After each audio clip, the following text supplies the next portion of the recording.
अर्ध्या रात्री लांडग्यांचा आवाज ऐकून विधवा चमेली बकरीचे डोळे उघडतात. बल्लू, कुठे आहेस? चमेली बकरी घाबरत आपल्या झोपडीच्या बाहेर येते. ही मुलं कुठे गेली? कुठे आहात मुलांनो? बल्लू, कुठे आहेस तू? अर्ध्या रात्री तिथे चमेलीचा आवाज ऐकायला कुणी नव्हतं. मी यांना किती वेळा सांगितलंय, रात्र व्हायच्या आधी घरी येत जा, पण माझं ऐकतं कोण? आता एवढ्या रात्री यांना कुठे शोधू? जंगलातील जनावरांना घाबरत घाबरत चमेली आपल्या मुलांना शोधायला जाते, पण तिला तिची मुलं सापडत नाहीत. बघता बघता सकाळ होते. मुलांना शोधता शोधता सकाळ झाली.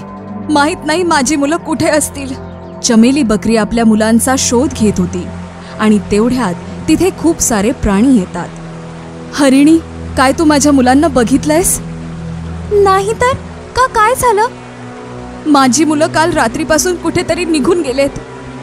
चमेली, तुला माहिती आहे ना, आजकाल जंगलाबाहेर खूप सारे भयानक प्राणी येत आहेत. आणि सामान्य जनावर त्याची पहिली शिकार असते. काही असं तर नाही? तुझ्या बाळाला त्या जनावरांनी मारलं तर असेल? असं नका बोलू भाऊ. मग आता तूच सांग, आता रात्र झाली तर ते अजून घरी परत कसे नाही आले? देव करो आणि माझी मुलं सुखरूप असू देत. चमेली बकरी मुलांना हाक मारत मारत पुढे जाते. मुलांना शोधत शोधत ती एका नदीपाशी येते. तिथे तिला तिची मुलं एका बकऱ्यासोबत दिसतात. बल्लू, बल्लू, रात्रभर कुठे होतात मुलांनो? मी काल रात्रीपासून तुम्हाला वेड्यासारखी शोधते. खरं तर चूक यांची नाहीये. ही दोन्ही मुलं माझा मुलगा पिंटू याच्याबरोबर खेळायला आले होते, पण मग रात्र झाली असल्यामुळे मीच यांना घरी जायला नको सांगितलं. हाय, अंकलचा मुलगा पिंटू माझा मित्र आहे. आम्ही काल दोघं एकत्र मिळून खेळत होतो. तुला माहितीये, रात्रभर मी किती टेन्शन मध्ये होते. मम्मा, अंकल आता मला घरी सोडायला येतच होते. ठीक आहे, आता संध्याकाळ व्हायच्या आधी घरी यायचं हा, ओके? हो मम्मा. मुलांना जिवंत बघून चमेलीच्या जीवात जीव येतो आणि ती गुलाबचे आभार मानते. माझ्या मुलांचा जीव वाचवण्यासाठी तुमचे खूप खूप आभार. यात धन्यवाद म्हणण्यासारखं काहीच नाही. हे तर माझं कर्तव्यच होतं. पण जर वाईट वाटणार नसेल तर एक गोष्ट विचारू? हा, विचारा. तुम्ही एवढ्याला झुंज देत इथपर्यंत आलात, काय मी विचारू शकतो की तुमचे पती आहेत कुठे? ते आता या जगात नाही आहेत. माफ करा, तुम्हाला दुःख पोचवायचा माझा इरादा नव्हता. चमेली स्वतःला सांभाळत म्हणाली, चला मुलांनो, सगळे जायला लागतात. तेव्हा गुलाब बकरा म्हणतो, एक सांगू, जर मुलांना वाटलं ना तर त्यांना इकडे रोज खेळायला पाठवत जा. याची मी माझ्या मुलाप्रमाणेच काळजी घेईन. हो, नक्की. आता चमेलीची मुलं नेहमी गुलाब बकऱ्याच्या मुलांसोबत खेळायला नदी किनारी यायची आणि दरवेळेस चमेली बकरी सुद्धा त्या मुलांसोबत तिथे यायची. चमेली बकरी आणि गुलाब बकरा मनातल्या मनात एकमेकांना आवडायला लागले होते. एके दिवशी गुलाब चमेलीला म्हणतो, चमेली, एक गोष्ट विचारू? हां. कोणता चांगला बकरा मिळाला तर त्याच्याशी तुम्ही लग्न कराल का? याविषयी मी कधी विचार नाही केला, पण तुम्ही मला याविषयी का विचारताय? म्हणजे मी पण एकटाच आहे. माझी बायको ही लांडग्यांची शिकार झाली. ओ. मी पण माझ्या पिंटूसाठी एका चांगल्या आईच्या शोधात आहे. जर तुम्हाला वाटत असेल तर आपण एकमेकांचा सहारा नक्कीच बनू शकतो. जेव्हापासून बल्लूचे बाबा गेलेत तेव्हापासून मलाही वाटतं की माझ्या मुलांना वडिलांचं प्रेम मिळावं, पण आजपर्यंत कोणी असं मिळालंच नाही की जो माझ्या मुलांचा पिता बनेल. जर तू म्हणत असशील तर मी तुझी सगळी जबाबदारी घ्यायला सुद्धा तयार आहे. हे ऐकून चमेली बकरी शांत होते. काय झालं चमेली, तुम्हाला माझी गोष्ट चुकीची वाटली का? नाही, मला थोडा वेळ द्या, मी तुम्हाला विचार करून सांगते. चमेली बकरी आपल्या मुलांसोबत घरी जाते.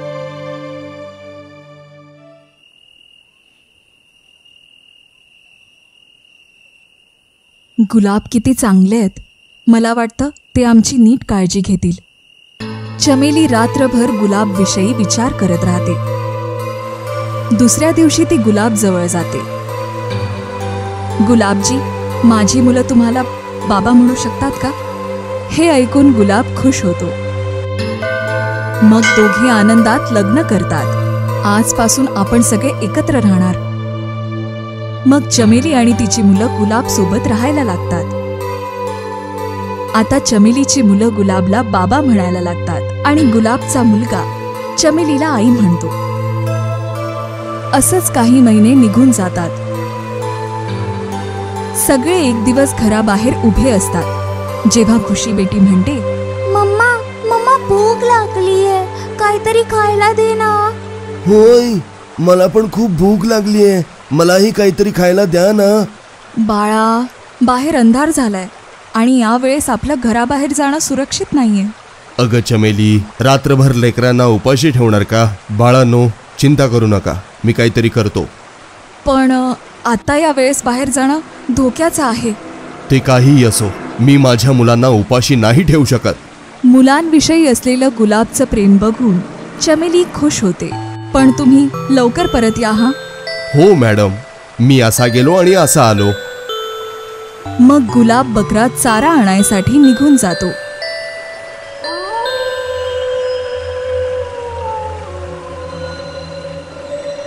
कोणता जंगली जनावर येईल त्या आत मी लवकर लवकर पाला तोडून घेतो. मग गुलाब लवकर लवकर पाला तोडायला लागतो. तेव्हा झाडामागे दबा धरून एक भयानक सिंह उभा असतो. खूप दिवसांपासून बकरा नाही खाल्लो, आज याला खाऊन खूप मजा येईल मला. आणि पापणी लवताच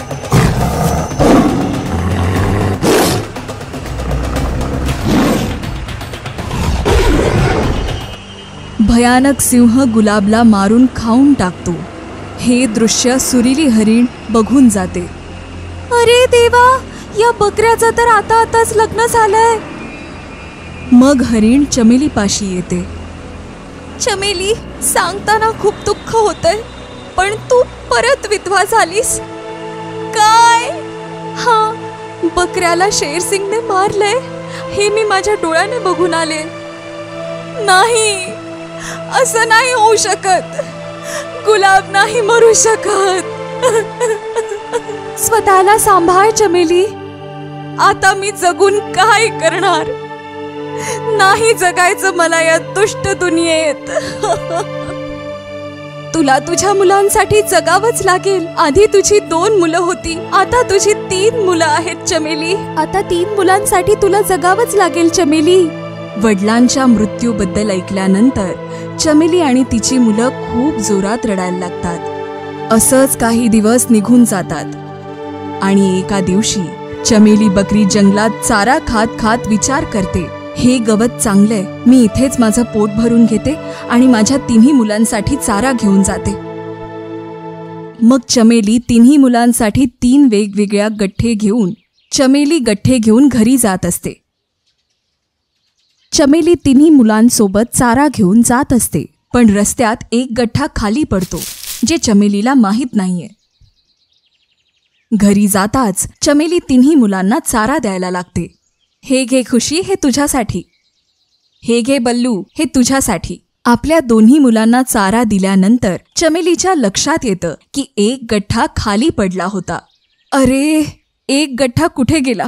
पिंटू बेटा, मला असं वाटतं तुझ्या हिश्श्याचा गठ्ठा खाली पडला.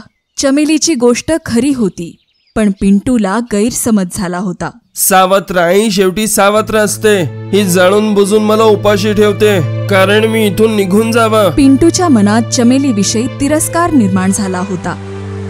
एके दिवशी जेव्हा ती तिच्या सख्ख्या मुलाला बल्लूला आंघोळ घालत असते तेव्हा पिंटू म्हणतो, आई मला पण आंघोळ घाल ना. हा बेटा, बल्लू नंतर तुला आंघोळ घालते. थोड्याच वेळानंतर चमेली बल्लूला आंघोळ घालते आणि जेव्हा ती पिंटूला आंघोळ घालायला जाते तेव्हा तिथे भोला माकड येतो. चमेली लवकर चल, तुझी मैत्रीण हरिणी, तिची तब्येत खूपच खराब आहे. चमेली तिच्या सावत्र मुलाला पिंटूला आंघोळ घालत असते तेव्हा हरिण आजारी असलेल्याची बातमी ऐकून ती म्हणते, बेटा मला जावं लागेल. पण तुम्ही तर बल्लू नंतर मला आंघोळ घालणार होतात ना. बोलले होते, पण मी आता तुला आंघोळ नाही घालू शकत. मला आत्ताच हरिणीकडे जावं लागेल. चमेली भोला माकडासोबत आपल्या मैत्रीण हरिणीला भेटायला जाते. हे बघून पिंटूला चमेलीविषयी अजून तिरस्कार होतो. सावत्राई शेवटी सावत्राईच असते.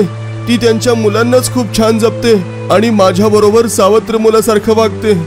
गैरसमजामुळे पिंटूच्या मनात चमेलीविषयी तिरस्कार निर्माण झाला होता. तो विचार करतो, जर आईचं प्रेम मिळवायचं असेल तर हिच्या खऱ्या मुलांना मला मारलं पाहिजे. पिंटू बल्लू आणि खुशीला मारायचा प्लॅन बनवतो. अरे बल्लू, चल आपण त्या विहिरीजवळ खेळायला जाऊया. हो चल, खूप मजा येईल ना. आईला विचारल्याशिवाय आपण कसं जाऊ शकतो ना. आई यायच्या आत आपण लगेच वापस येऊ. आईला कळणार पण नाही. हा, कोणाला कळणारही नाही. चला. दोघांना मारून टाकायच्या उद्देशाने पिंटू दोघांना विहिरीकडे घेऊन जातो आणि विहिरीत बघून बोलतो, अरे वा, हे बघा, विहिरीत मी पण दिसतो आहे. खुशी आणि बल्लू सुद्धा विहिरीमध्ये आपलं प्रतिबिंब बघायला लागतात. अरे वा, हे बघा, आपण सगळे विहिरीत दिसतो आहोत. दोन्ही मुलं विहिरीत बघत असतात. तेव्हा पिंटू धोक्याने दोघांना विहिरीत ढकलतो.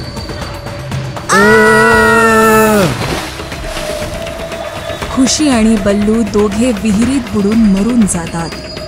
आता सावत्राई माझ्यावर प्रेम करेल. मग पिंटू आपल्या घराच्या दिशेने चालायला लागतो. रस्त्यात त्याला चमेली भेटते. पिंटू, तू इथे का आलायस आणि घरी कोण आहे? आणि मग पिंटू ड्रामा करायला लागतो. मम्मी मम्मी, बल्लू भैया आम्हाला जबरदस्तीनं काळ्या पहाडावर खेळायला घेऊन गेलो होता आणि तिथे काय झालं तिथे? तिथे एका सिंहाने त्या दोघांना मारून टाकलं. नाही. पिंटूची गोष्ट ऐकून चमेलीच्या मनावर आभाळ कोसळतं. आई, मी आहे ना, तू चिंता नको करूस. हो बाळा, मला तुझ्यावर पूर्ण विश्वास आहे की तू माझ्या म्हातारपणाचा आधार बनशील. सावत्राई, तू आता तुझ्या सख्ख्या मुलांसारखं मला वागवशील. दोघे रडत आपल्या घराकडे जात असतात आणि तेव्हा रस्त्यात एक भयानक सिंह येतो.